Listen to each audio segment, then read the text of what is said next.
السلام علیکم ورحمۃ اللہ وبرکاتہ۔ الحمد للہ الذی ہدانا لہذا وما كنا لنهتدی لولا ان ہدانا اللہ،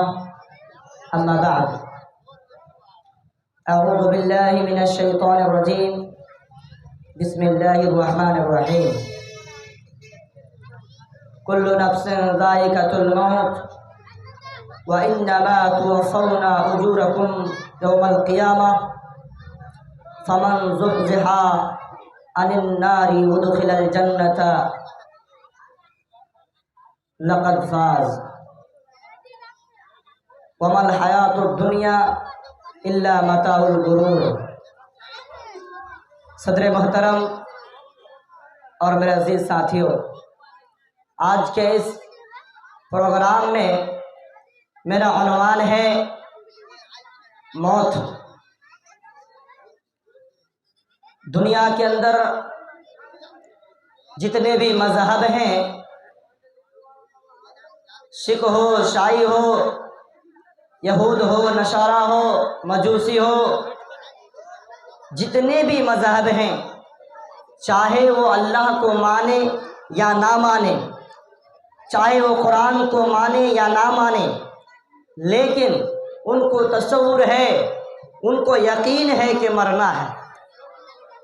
چاہے کوئی بھی ہو جائے، مرنے کا جو بات ہے سب کو پتہ ہے، اور سب کو پتہ ہے کہ مجھے مرنا ہے، لیکن کچھ لوگ یہ سوچتے کہ مرنے کے بعد مجھے نہیں اٹھائے جائیں گے،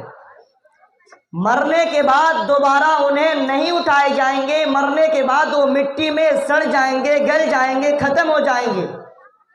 لیکن ایسی بات کون رکھتا ہے جو اسلام پر نہیں ہے، جو قرآن کو نہیں جانتا، جو قرآن پر یقین نہیں رکھتا، جو قرآن کی باتوں پر عمل نہیں کرتا، جو قرآن کے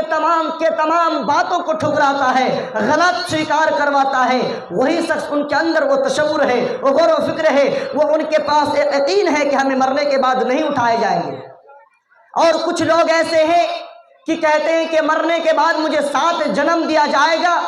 مرنے کے بعد پھر ان کا ایک جنم ہوگا، پھر ان کا جنم ہوگا، جو ان کے شادی میں 7 پھیرے لگائے جاتے ہیں۔ ان لوگوں کا عقیدہ ہے، ان لوگوں کا کہنا ہے کہ مرنے کے بعد پھر اسے اٹھایا جائے گا۔ اگر وہ دنیا کے اندر اچھا سلوک کیا ہو، اچھا کام کیا ہو تو وہ انسان بنے گا، اگر وہ غلط کام کیا ہو تو چھچھندر بنے گا، بلی بنے گا، کتا بنے گا، جانور بنے گا، یہ بنے گا، فلاں بنے گا۔ ان کا ایک عقیدہ ہے، لیکن ہمارا عقیدہ کیا ہے کہ مرنے کے بعد ابھی تو اٹھائے نہیں جائیں گے، لیکن پھر اٹھانے کے